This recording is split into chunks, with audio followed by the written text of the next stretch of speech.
ಕರಾವಳಿ ಭಾಗದಲ್ಲಿ ಧಾರಾಕಾರ ಮಳೆ ಆಗ್ತಾ ಇದೆ. ಮಳೆಯ ಬೆನ್ನಲ್ಲೇ ಅನೇಕ ಅನಾಹುತಗಳು ಕೂಡ ನಡೀತಾ ಇದೆ. ಜನಜೀವನದ ಮೇಲೆ ನೇರವಾಗಿ ಪರಿಣಾಮ ಬೀರುವಂತಹ ಘಟನೆಗಳು ಪ್ರತಿದಿನ ವರದಿ ಆಗ್ತಾ ಇದೆ.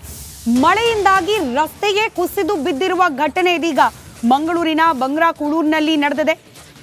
ಎಜೆ ಎಂಜಿನಿಯರಿಂಗ್ ಕಾಲೇಜ್ ಸಂಪರ್ಕ ಕಲ್ಪಿಸುವ ರಸ್ತೆ ಇದು. ರಾಜಕಾಲುವೆ ಪಕ್ಕದಲ್ಲೇ ಇರುವ ರಸ್ತೆ, ಅಪಾಯದಲ್ಲಿ 350 ಮೀಟರ್ ಉದ್ದ ಇರುವ ರಸ್ತೆ ಇದು. ಸದ್ಯಕ್ಕೆ ಅಪಾಯದ ಅಂಚಿನಲ್ಲಿದೆ. ರಸ್ತೆಯಲ್ಲಿ ವಾಹನ ಸಂಚಾರ ಹಾಗೆ ಜನರ ಓಡಾಟವನ್ನ ತಾತ್ಕಾಲಿಕವಾಗಿ ನಿಷೇಧ ಮಾಡಲಾಗಿದೆ. ಭಾರೀ ಮಳೆಯಿಂದಾಗಿ ಈ ರಸ್ತೆ ಕುಸಿಯುವ ಹಂತಕ್ಕೆ ಹೋಗಿದೆ. ರಸ್ತೆ ಪಕ್ಕದ ಮನೆಗಳು ಕೂಡ ಅಪಾಯದಲ್ಲಿದೆ. 10ಕ್ಕೂ ಹೆಚ್ಚು ಮನೆಗಳಿಗೂ ಕೂಡ ಸಂಪರ್ಕ ಕಲ್ಪಿಸುವ ರಸ್ತೆ ಇದು.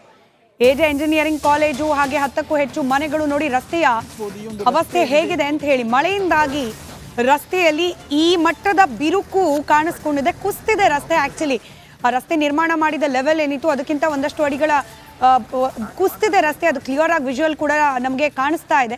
ಮಳೆಯಿಂದಾಗಿ ಈ ಅನಾಹುತ ಆಗಿದೆ ಅಂತ ಹೇಳಿ ಸದ್ಯಕ್ಕೆ ಗಮನಕ್ಕೆ ಬರ್ತಾ ಇದೆ. ಈ ರಸ್ತೆಯಲ್ಲಿ ವಾಹನ ಸಂಚಾರಕ್ಕೆ ಸದ್ಯಕ್ಕೆ ನಿಷೇಧವನ್ನ ಹೇರಲಾಗಿದೆ. 10ಕ್ಕೂ ಹೆಚ್ಚು ಮನೆಗಳು ಈ ರಸ್ತೆಗೆ ಹೊಂದಿಕೊಂಡಂತೆ ಇರೋದ್ರಿಂದ ಈ ರಸ್ತೆ ಕುಸ್ತಿದೆ ಅಂತಂದ್ರೆ ಅಕ್ಕಪಕ್ಕದ ಭೂಮಿ ಮೇಲೂ ಕೂಡ ಅದರ ಪರಿಣಾಮ ಇದ್ದು ಆ ಮನೆಗಳು ಕೂಡ ಎಲ್ಲಿ ಅಪಾಯಕ್ಕೀಡಾಗುತ್ತೋ ಅನ್ನೋ ಆತಂಕ ಅಲ್ಲಿನ ನಿವಾಸಿಗಳಿಗೆ ಎದುರಾಗಿದೆ. ಎಜೆ ಕಾಲೇಜಿಗೆ ಸಂಪರ್ಕ ಕಲ್ಪಿಸುವ ರಸ್ತೆ. ಹೀಗಾಗಿ ಕಾಲೇಜಿಗೆ ಪ್ರತಿನಿತ್ಯ ಓಡಾಡುವ ವಿದ್ಯಾರ್ಥಿಗಳು ಹಾಗೆ ಅಲ್ಲಿನ ಸಿಬ್ಬಂದಿಗಳು ಕೂಡ ಈ ರಸ್ತೆ ಈ ರೀತಿ ಕುಸಿದಿರೋದ್ರಿಂದಾಗಿ, ಸಂಪರ್ಕ ಕಟ್ ಆಗಿರೋದ್ರಿಂದಾಗಿ ಪರದಾಡ್ತಾ ಇದ್ದಾರೆ. 350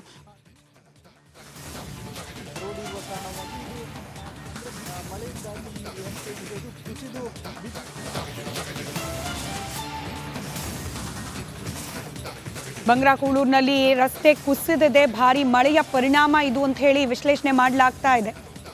ಒಂದಷ್ಟು ಮನೆಗಳು ಕೂಡ ಇದೀಗ ಕುಸಿದು ಹೋಗುತ್ತಾ ಅನ್ನೋ ಆತಂಕ ಸ್ಥಳೀಯ ನಿವಾಸಿಗಳಿಗೆ.